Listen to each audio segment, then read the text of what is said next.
Welcome, Fantasy Endgame community. I'm Pierre, he's Chris. We're here to talk about some hidden gems at running back for the 2022 season. But before we get into that, a little bit of an announcement to make, and that is thank you. Huge thank you. We have hit 10K. That's right, finally happened. 10,000 subscribers. Actually didn't take that long. We're surprised at all the support we've gotten, but big thanks to our community, especially our loyal members who have been with us from the beginning. Guys, if you are not a subscriber yet, first of all, welcome. We want you to join us. Check out the information in the description below on how you can get into our Discord server and join the conversation.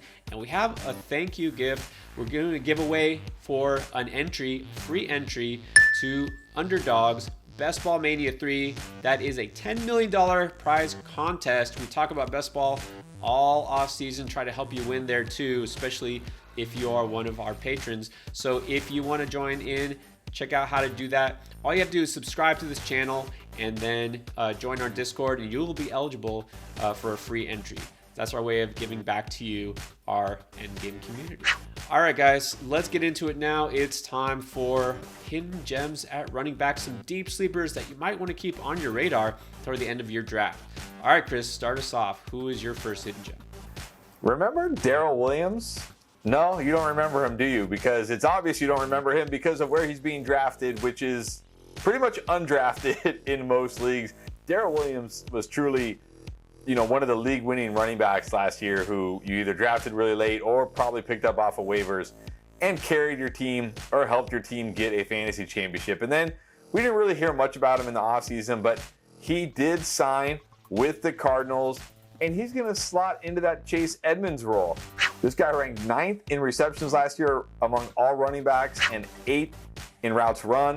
Not only that, he was tied for 3rd in attempts inside the 5-yard line, only had 2 less than James Conner. So we know from last year he's a productive back. He can handle not only early down work and goal line work, but he can also handle receiving work. And I think he's going to get most, or if not all, of that Chase Edmonds role.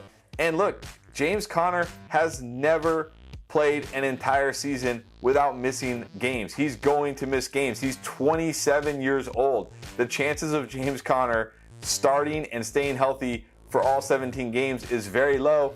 And we saw it last year. If James Conner goes down, Darrel Williams steps into a 3-down workhorse role in a great offense, in a fantasy-friendly offense for running back. So don't forget Darrel Williams just because you didn't hear about him all offseason. He's in a great spot. He's got a great role. He's going to be fantasy relevant again this year. Don't forget about him. Draft him in your leagues. Yeah, it's crazy that his ADP is still what it is, so low. I mean, I get he's not with Kansas City anymore, but he's going to another pretty good offense in Arizona. And if anything, he has a chance for a bigger role right behind James Conner, like you said. So it's hard to believe people aren't taking notice, but we definitely are.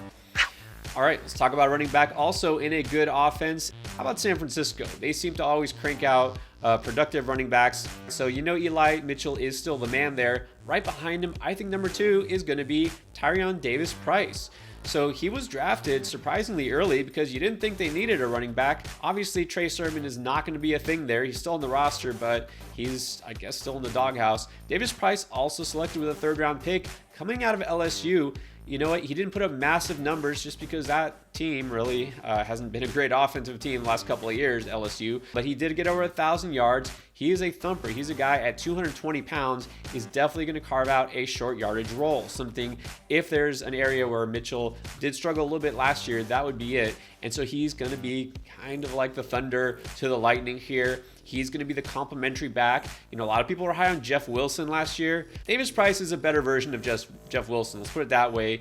Much higher draft capital, younger, not injury prone. He can kind of do it all. He's probably going to be used mainly as the short yardage back, but that means touchdowns, especially when you're in an offense like that is known to produce prolific running backs. I'm not sure how much of a pass catching back he is, and that's the difference between him and a guy like Williams you just mentioned. He is definitely going to be used as a receiver.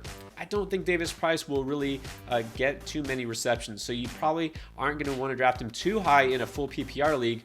But also, you got to think, okay, this is the number one handcuff to the number one running back in San Francisco in a Kyle Shanahan offense. So that gives him a lot of hidden upside. Anyways, this is a guy who's flying under the radar there. Like I said, I think he's the RB2 in San Fran. This guy with a speed score in the 90th percentile, but he's also got the size, right, to move some bodies in the pile. Touchdowns are always valuable in fantasy. So I think there's a lot of upside here. He's a guy to keep your eye on. All right, let's keep going. Give me another hidden gem at running back. Well, let's go from a rookie, your rookie there, to a second-round guy, and that's Kenneth Gainwell in Philadelphia. Now, only played 28% of the snaps in year one, but he ranked 7th in fantasy points per opportunity among running backs. He had over an 11% target share, so we know he's going to at least have a role as a passing down back, as a pass catching back. And he ranked 6th in yards per route run and 12th in yards per reception. So no, not going to be the lead back here, but again, has a role as the pass catching back in Philadelphia. And Philadelphia now has one of, if not the best offensive line in the entire NFL. So if his role expands, if that snap share expands, which you think it probably will heading into year 2, he could do even better this year. And let's not forget, Miles Sanders has only played 12 games in each of the last 2 years. He is not, the pinnacle of durability here. Now, granted, unlike Darrell Williams, if Miles Sanders gets hurt, Kenneth Gainwell is probably not stepping into a 3-down role. They'll use Boston Scott. Maybe they'll bring in some veteran like Jordan Howard last year. He's not going to be a 3-down workhorse running back, but he will get more work in the running game. And like I said, he's got the work in the passing game already locked up behind one of the best offensive lines in football, a team that wants to be a running team, that wants to use the running backs. I think Kenneth Gainwell is going to have a better year in year 2. He's going to be a breakout running back, and he's got the potential for more, like I said, because Miles Sanders can't really stay on the field. So don't sleep on Kenneth Gainwell heading into year 2. It'll be interesting to see if the Eagles, they were so run heavy in the second half of last year, if they continue that, but now they have A.J. Brown. Are they going to be more balanced or maybe even lean toward the pass? But the good thing is Gainwell is one of the best pass catching backs in the league, so that's always a plus. Now, he's one of the guys I liked last year. Gainwell is somebody I was probably a little too high on. Now, let me go with one of your guys. This is one of your favorite all-time players, right? The Warrior. That is Matt Breida. Guess what? He's in New York now. All right, sorry, he's bounced around a little bit, not in San Francisco anymore. Last year was in Buffalo, made a cameo appearance for a couple of games. Actually looked pretty good in one of those games, but wasn't really used that much.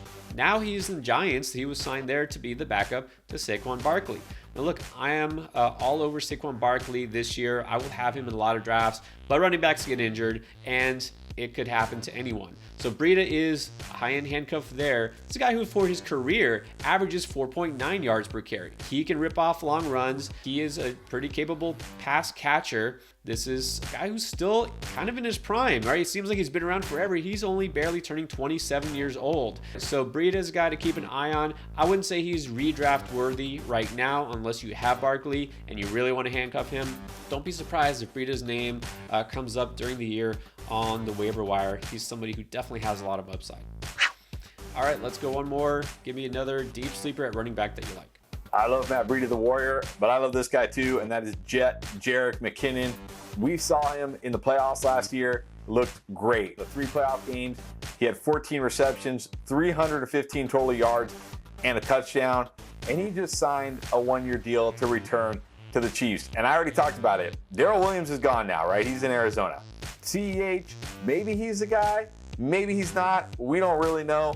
Who else do they have? Derek, not Frank Gore. I mean, there's definitely a path to Jerick McKinnon having a role in this offense again. And obviously the Chiefs liked him. In the playoffs, it seemed like they liked him more than Edwards-Helaire even, right? He was getting a ton of run in those playoff games. He's going to have opportunity once again this year. And he's a guy that people just forget about year after year after year. Another guy not even being drafted in your fantasy leagues. Definitely love Jerick McKinnon. So don't sleep on him. Don't let him fall in your draft. Don't let him go undrafted in your drafts. Grab him so you don't have to use a waiver priority on him. Yeah, he's just one of those guys, I think we'll always kind of carry the torch for, right? I mean, will he ever live up to those elite spark scores? Probably not, but look, I just think it's funny that all the CEH apologists year after year, he just didn't get a chance, he didn't give him the ball enough, and he wasn't 100%. Even when he was playing, he was still hurt. how long are we going to be making excuses for him? Like, he ain't it, all right? Jerick McKinnon was better than him last year when he got to play. All right, and then here's a guy that I'm still kind of carrying the torch for. Let's hope that he makes the roster, makes an impact. I think it's possible, all right? I'm talking about Darrynton Evans, now the Chicago Bears. You hadn't heard about him since he was drafted, and that's because he's been hurt, seriously hurt, missed an entire year, and last year, again, missed almost the entire year. He's a guy who's barely been able to get on the field. So he could be the pass catching back here. I know we got David Montgomery, high on David Montgomery this year. Khalil Herbert looked really good last year, but you know what Khalil Herbert didn't really do, even when he was the guy, right, those games that David Montgomery missed, is catch the ball. Even in the 4 games where he was the primary back because Montgomery either didn't play or got injured early, Khalil Herbert had a total of 9 catches for 44 yards. Only 14 catches on the entire season. So Evans is a guy who is a good pass catcher. He's got a lot of speed too. You know, he's got 4.4 speed. Evans is a guy I'm definitely going to watch to see how he proceeds in training camp and what his role might be. All right, guys, that does it. These are our hidden gems at running back. We're going to do this also for wide receiver, and we're going to have you covered all offseason long, try to help you win fantasy football and get ready for draft season. All right, thanks for watching.